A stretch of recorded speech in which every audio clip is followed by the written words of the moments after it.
नमस्कार दोस्तों, आपका स्वागत है द मोटिवेशन जोन पर, जहां हम आपको गौतम बुद्ध के प्रेरक कहानियां सुनाते हैं जो आपकी आत्मा को छू जाए और आपके जीवन में सकारात्मक बदलाव लाए। आज की कहानी न केवल प्रेरणादायक है, बल्कि जीवन और मृत्यु के गूढ़ रहस्यों को समझने का एक माध्यम भी है। मृत्यु का विचार हमेशा रहस्यमय और भयावह माना गया है।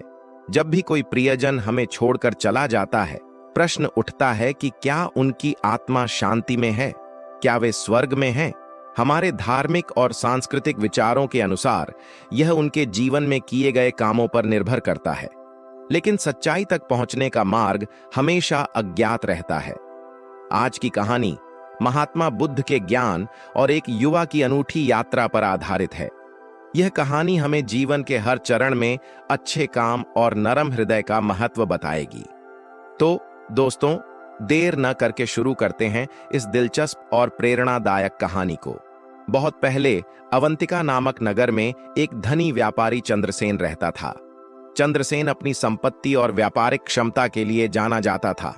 उनके जीवन में बहुत पैसा और सफलता मिली थी, लेकिन उनके धन और शक्ति के बावजूद उनके मन में हमेशा एक अधूरी चाह रहती थी, जो शायद उनके जीवन का लक्ष्य बन सकती थी। एक दिन अचानक चंद्रसेन की तबीयत बिगड़ी और कुछ ही दिनों में उनकी मृत्यु हो गई। यह उनके परिवार और नगरवासी के लिए बहुत बुरा था। चंद्रसेन के बेटे अनिरुद्ध पर दुख का पहाड़ टूट पड़ा। चंद्रसेन के मरने के बाद अनिरुद्ध पूरी श्रद्धा से उनकी अंतिम क्रिया और अन्य धार्मिक रस्मों को करता रहा, लेकिन धीरे धीरे उसके मन में एक सवाल गहराता गया, क्या मेरे पिता को स्वर्ग में स्थान मिलेगा? अनिरुद्ध ने नगर के सभी प्रमुख विद्वानों, संतों और धर्म गुरुओं से संपर्क किया ताकि इस प्रश्न का उत्तर पाया जा सके। हर कोई उसे अलग अलग जवाब देता। कोई कहता, तुम्हारे पिता ने दान दिया था, वे स्वर्ग में हैं। तो कोई कहता, तुम्हें और यज्ञ करने की जरूरत है। अनिरुद्ध को जल्दी पता चला कि ये सभी धर्मगुरु सिर्फ उसका धन चाहते थे। उनके उत्तर गलत थे। वह जानता था कि उनका सवाल केवल पैसे कमाने का साधन बन गया था। एक दिन नगर के एक वृद्ध व्यक्ति ने उसे सुझाव दिया, तुम महात्मा बुद्ध से मिलो। वर्तमान में वे आसपास के शहर में रह रहे हैं। बुद्ध के सत्य और ज्ञान को समझने के लिए लोग दूर दूर से आते हैं। शायद वे आपकी मदद कर सकें। अनिरुद्ध ने पहले भी बुद्ध के बारे में सुना था। उसने सुना था कि बुद्ध सिर्फ सच्चाई कहते थे और उसने उनकी शिक्षाओं की प्रसिद्धि की कहानियों को सुना था। बिना समय गवाए अनिरुद्ध महात्मा बुद्ध से मिलने चल पड़ा। जब वह उनके निवास स्थान पर पहुंचा, वह सीधे उनके चरणों में गिर गया। उसने रोते हुए अपनी पूरी कहानी सुनाई। उसने कहा, गुरुदेव, मेरे पिता की आत्मा की शांति के लिए मुझे यह जानना है कि क्या वे स्वर्ग गए हैं। मैं अपनी पूरी संपत्ति बेचने को तैयार हूं, लेकिन मुझे सत्य चाहिए। महात्मा बुद्ध ने उसकी बात ध्यान से सुनी। जब वे उसके चेहरे पर उमड़ते हुए भावनाओं को देखा, वे समझ गए कि यह केवल धन या ज्ञान के लिए नहीं था। बुद्ध ने मुस्कुराते हुए कहा, यदि तुम सच में सच्चाई जानना चाहते हो तो कल सुबह पास की नदी पर जाओ। एक बड़ा मिट्टी का बर्तन वहां लाओ। इस बर्तन में मक्खन और कुछ पत्थर भरकर लाओ। मैं तुम्हें सच्चाई दिखाऊंगा।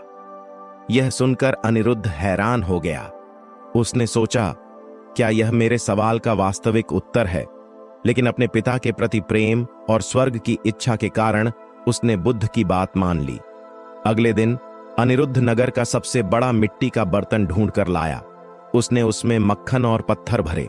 बर्तन इतना भारी था कि उसे उठाना भी मुश्किल था। महात्मा बुद्ध नदी के किनारे पहले से ही मौजूद थे। उन्होंने कहा, अब इसे अपने कंधे पर उठाओ और नदी में चलो। जब पानी का स्तर आपके सिर तक पहुंच जाए, इस बर्तन को नदी के तल पर छोड़ दो और ध्यान से देखो कि क्या होता है। अनिरुद्ध ने बर्तन को कंधे पर उठाया और धीरे धीरे नदी में उतरने लगा। बर्तन का भार असहनीय हो गया जैसे जैसे पानी गहरा हुआ, लेकिन उसके पिता के प्रेम ने उसे साहस दिया।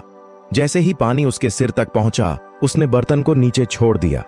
बर्तन के टूटते ही पत्थर नीचे डूब गए और मक्खन ऊपर तैरने लगा। महात्मा बुद्ध ने पूछा, अब बताओ क्या हुआ? मक्खन ऊपर आया या पत्थर? अनिरुद्ध ने उत्तर दिया, गुरुदेव, मक्खन ऊपर तैर गया और पत्थर नीचे चले गए। महात्मा बुद्ध ने उसे समझाते हुए कहा, यह प्रकृति का नियम है। इसलिए कि मक्खन हल्का और नरम है, वह हमेशा ऊपर तैरता है और पत्थर भारी और कठोर होने के कारण नीचे डूब जाता है। इसी प्रकार यदि तुम्हारे पिता का मन कोमल, दयालु और धर्मपरायण था तो वे स्वर्ग गए होंगे, लेकिन यदि उनका मन कठोर और स्वार्थी था तो वे नर्क गए होंगे। बुद्ध की बातें अनिरुद्ध के मन को शांत कर दीं। उसने पाया कि आत्मा का लक्ष्य स्वभाव और कर्म से निर्धारित होता है। यह कहानी हमें बताती है कि हमारे व्यवहार और स्वभाव हमारे जीवन का प्रतिबिंब है। कोमल और दयालु व्यक्ति मक्खन की तरह स्वर्ग का पात्र बनता है, जबकि क्रूर और स्वार्थी व्यक्ति पत्थर की तरह गिरता है। मृत्यु जीवन का अनिवार्य सत्य है, इसे अस्वीकार नहीं किया जा सकता। मृत्यु के बाद क्या होगा हमारे जीवन भर के कामों पर निर्भर करता है। अच्छे कर्म और दूसरों की भलाई का स्वभाव ही हमारी आत्मा को शांति और स्वर्ग का मार्ग दिखाता है। तो आइए हम अपने जीवन को दया और अच्छाई से भर दें। यही हमें पूरी तरह से खुशी और शांति की ओर ले जाएगा। अगर आपको यह कहानी पसंद आई हो तो इसे दूसरों के साथ जरूर साझा करें। हम जल्द ही एक और नए प्रेरणादायक कहानी के साथ लौटेंगे। तब तक के लिए धन्यवाद।